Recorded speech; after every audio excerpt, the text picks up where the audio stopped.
So hello everyone. अब हमारी next problem हम करने जा रहे हैं। नेक्स्ट प्रॉब्लम बहुत इजी है। एक और in this problem we have to find valid anagram. So first let's read the question.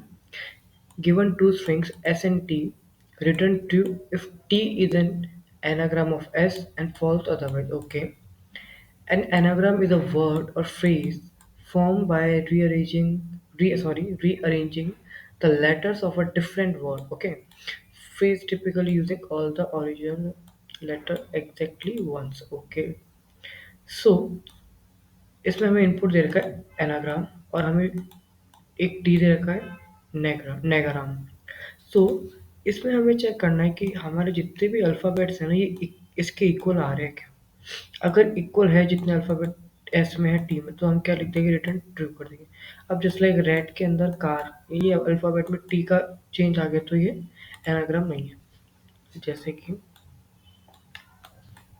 S is equal to we have given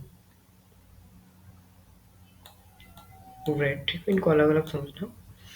and T is equal to we have given C A and R. Okay, so over there R is there, yes, R is there also in T.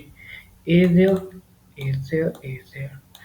T is there but T is not there, either C, so it's not anagram. ठीक है, sorry, it's not a, yes, it's not a valid anagram. Okay, so let's see the approach of this question. It is very easy in Python. So the approach is using hash map. Using hash map we find this, approach the problem. So how can we do this? Let's see, we create a counter.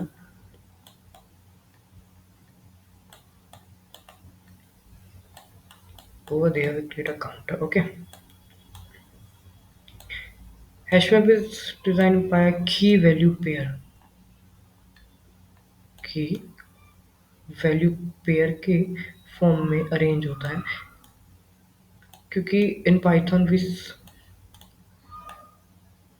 we have dictionary, so dictionary is also there, the key and value pair. Okay, so hashmap is that concept. So over there we write that starting step 1 and check that for I and S. Okay, and now we would like to check that the I value is present in counter. Right now in the starting the counter is empty, so which if, but we check that if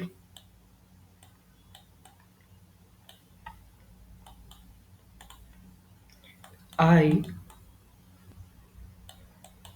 not in counter. Okay, so over there right now I नहीं है, so हम क्या करेंगे append करने के लिए, simple सा जो काउंटर ऑफ I है ना इज इक्वल टू 1 कर देंगे। अब हमारा प्रॉब्लम क्या था, s इज इक्वल टू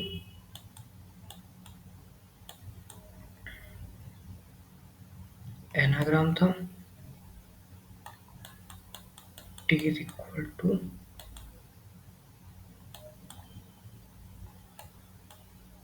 ऐसा कुछ था। ठीक है, ये a है, ये m है। सो अब हमारा की क्या हुआ, एक a दे दिया और ये वैल्यू क्या होगी 1। सो हमने डिक्लेयर कर दिया। ठीक है, और एल्स हम क्या कंडीशन लगाएंगे कि यार अगर वो वैल्यू प्रेजेंट है, इसलिए ए प्रेजेंट है, तो हम क्या कर देंगे, इसको इंक्रीज कर देंगे। सो इंक्रीज कैसे करेंगे, counter of i plus equal to 1। Simple, it is very simple approach. Now we check same thing in t. So the second step is for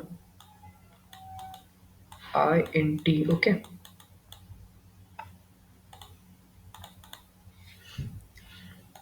if now I not in,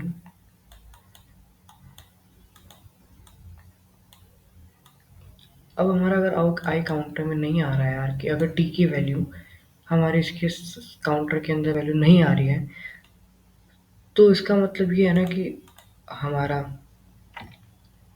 anagram है ही नहीं valid, because T और ए के अंदर value में difference आ रहा है। सो हम सीधा सा रिटर्न करा देंगे फॉल्स। और अगर वो वैल्यू आई, जस्ट लाइक यहाँ पे हमारी एन है और यहाँ पे हमारी एन है, तो हमने काउंटर में डाल दी थी जब तक लूप चलाया पूरा, तो हमारा काउंटर जो है ना वो पूरा भर गया था कि यार ए जो है हमारे कितने हो गए थे यहाँ पे 4, एन जो था एन की वैल्यू हो गई हमारे यहाँ पे 1, और जी जो है उसकी भी वैल्यू हो गई हमारे पास 1, और आर जो है ना उसकी वैल्यू भी हो गई हमारे पास 1। एक सेकेंड, ए 3 है ना I think, 1 2 and 3, okay, over the A is 3. So if now what we are writing over there for I and t, if just like I not in counter, अगर काउंटर के अंदर I की value नहीं है तो हम return कर देंगे सीधा फॉल्स, और अगर है तो अब हम देखेंगे कि n तो है यार, और काउंटर के अंदर हमारा n कितना है 1 है, तो हम क्या करेंगे काउंटर ऑफ I को माइनस इक्वल टू 1 करेंगे, सिंपल। सो n हट के कितना हो जाएगा 0 हो जाएगा। फिर ऐसे ये चेक करेगा ए के लिए, ऐसे चेक करते करते क्या करेगा ये सब कुछ, ये भी ज़ीरो हो जाएगा, जी भी ज़ीरो हो जाएगा, और अपना जो आर था वो भी ज़ीरो हो जाएगा। अब हम क्या करेंगे, एक और लूप चलाएंगे, ये सब लूप सीधा हमारी ऑफ टाइम कॉम्प्लेक्सिटी में चल रहा है, ठीक है। अब हम क्या करेंगे, एक और लूप चलाएंगे,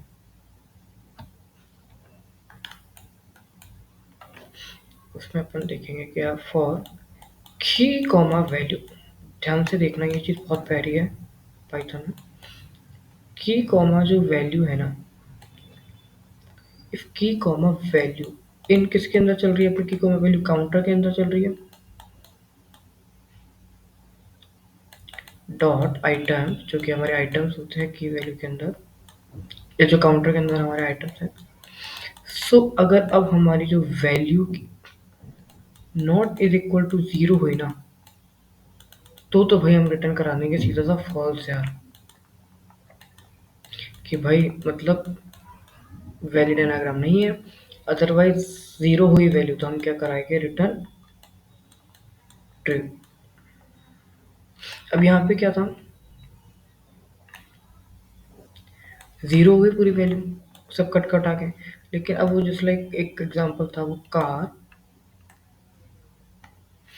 और रेट वाला था, तो हमारे की में क्या है, just like C is equal to हो गया 1, ए इज इक्वल टू हो गया 1, और सॉरी इधर ले लेते हैं, टी इज इक्वल टू हो गया 1, ठीक है। अब हमने चेक किया यार, बस सी इज इक्वल टू भी 1 ले लेते हैं, हमने चेक किया, लेकिन हमारे काउंट ये तो आएगा ही नहीं, क्योंकि हमारी टीम है, हमारे काउंटर में कौन सी वैल्यू स्टोर होगी, सिर्फ एस की वैल्यू, क्योंकि हमें चेक करना है वैलिड पर है। क्योंकि देखो यहाँ पे क्या दे रखा है, we need to check T is an anagram of S, ठीक है। तो टी क्या है, एस का एनाग्राम है नहीं, तो हम आर की वैल्यू है तो यार इसको पूरा हटा देंगे, ए है, टी टी तो नहीं है तो टी रह गया, तो वैल्यू क्या होगी equal not equal to zero, तो क्या आ जाएगा रिटर्न फॉल्स कर देगा। सिंपल सा कोड था, काउंटर डिक्लेयर किया, एक लूप चलाया इसके अंदर, अगर काउंटर की वैल्यू नहीं है तो काउंटर के अंदर डालेंगे, और अगर सेम वैल्यू है तो उस वैल्यू को क्या कर देंगे इंक्रीज कर देंगे बाय 1, फिर टी के अंदर डालेंगे, और अगर काउंटर की वैल्यू नहीं तो रिटर्न सीधा फॉल्स कर देंगे, एल्स माइनस कर देंगे, जो मैं तुम्हें बता की वैल्यू अगर आइटम्स काउंटर के अंदर है और वैल्यू अगर नॉट इक्वल टू जीरो तो रिटर्न फॉल्स और रिटर्न ट्रू। सो गाइस बहुत ही सा प्रॉब्लम था, और इसकी जो टाइम कॉम्प्लेक्सिटी है वो ओ ऑफ एन है, होप यू गाइस, और स्पेस कॉम्प्लेक्सिटी तो ओ ऑफ 1 होगी। सो गाइस तुम्हें होप समझ में आया होगा, बहुत ही इजी प्रॉब्लम थी इन पाइथन के अंदर। अगर समझ में आया तो please like comment and subscribe कर